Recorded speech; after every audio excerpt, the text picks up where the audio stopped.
In this lecture, we will talk about applications of parametric equations. Okay, and here these parametric equations looks a little bit complicated, and it's quite useful in physics. Okay. This example says that the path of a projectile at time t can be modeled using the parametric equations. So here x of t equals s times cosine t, and y of t equals -1/2 times gt squared plus s times s alpha times t plus h. Here t greater than or equal to 0. What is t? First of all, t is the time. Okay. Let me write it better. T is the time.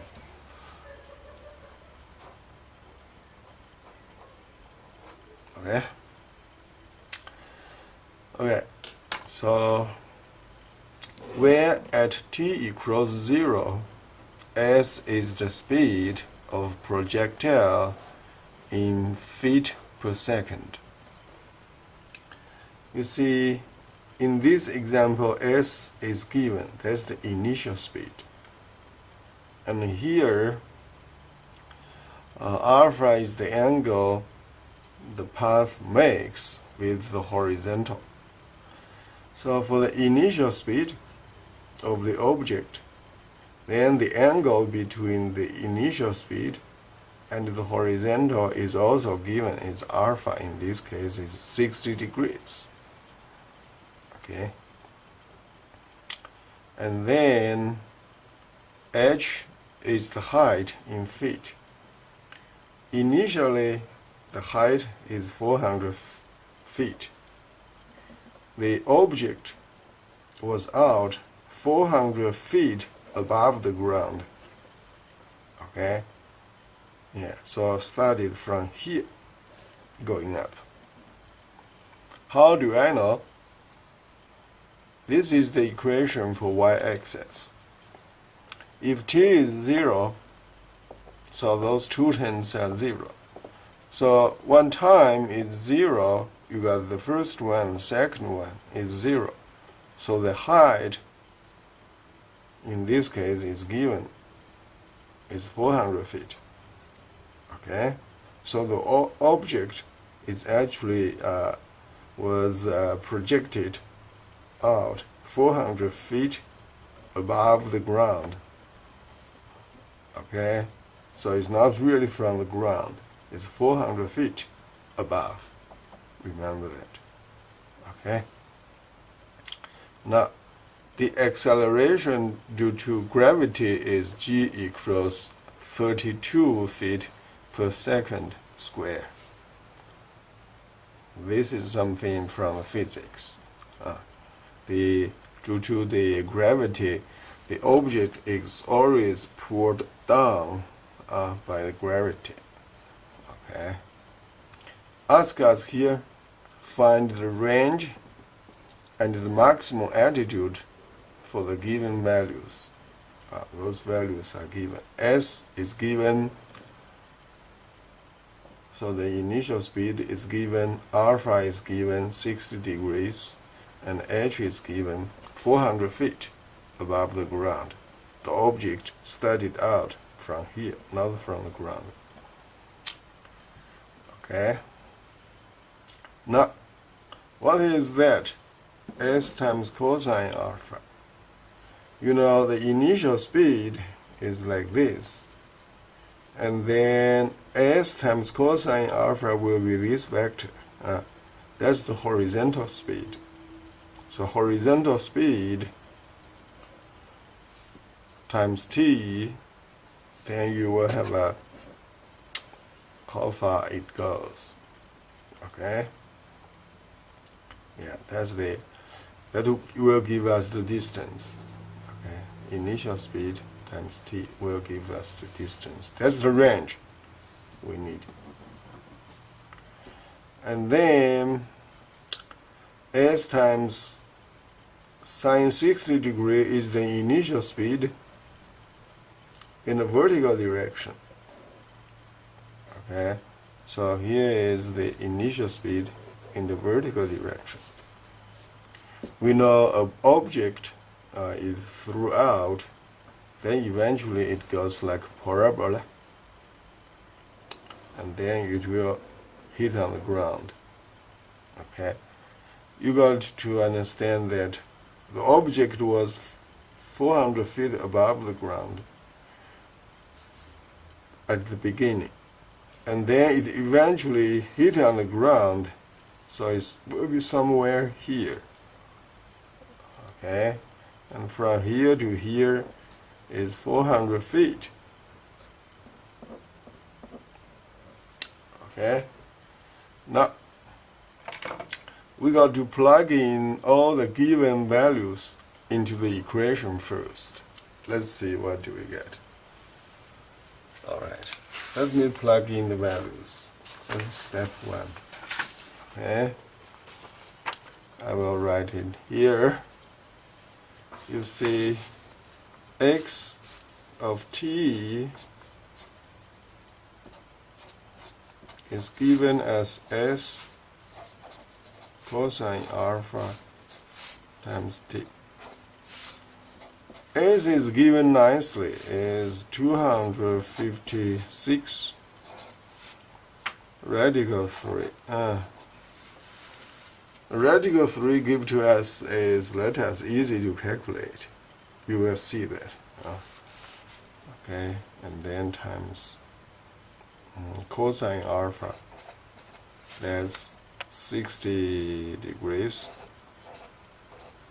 and then times t. You see, you have a 256, and then radical 3. Cosine alpha is 1/2 times t. That's x of t. Alright, now let's look at y of t. Y of t is 1/2. G is 32 feet per second square, so you put 32 here times t squared.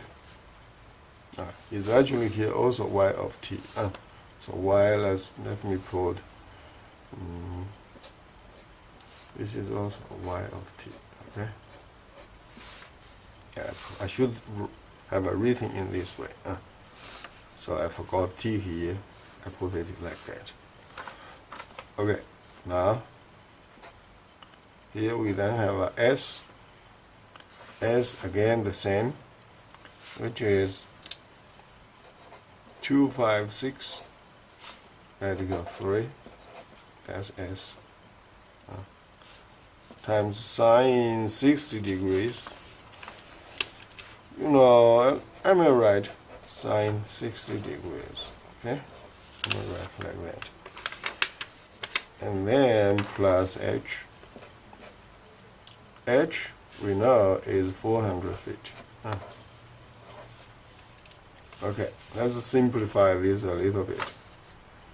That will be negative 16 t squared plus here 256 radical 3. Sine 60 degrees is radical 3 over 2. Okay, plus 400. Now, keep going. That will be 6t squared. 256 times 3. Radical 3 times radical 3, which is 3, and then divided by 2. Here is the calculator. You want to find out that. 256, okay, times 3 divided by 2. That's 384. So you may put 384 here. Don't forget t. Oh, here I forgot a t. So I put t here. And there is a t. So then plus 400. Okay? Plus 400. Alright.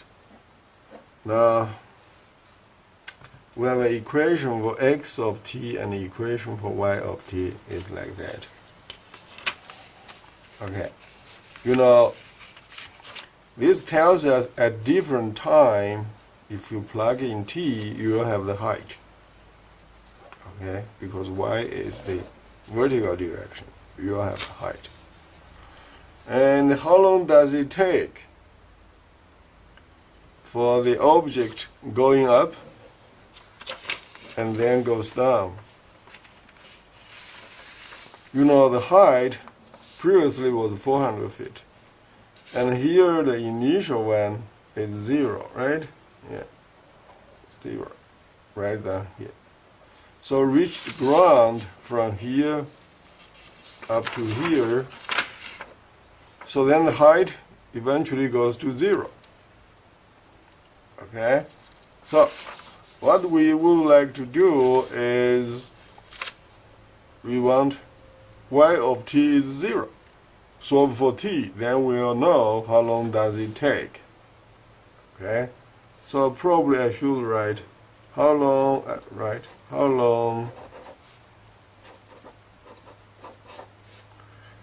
does it take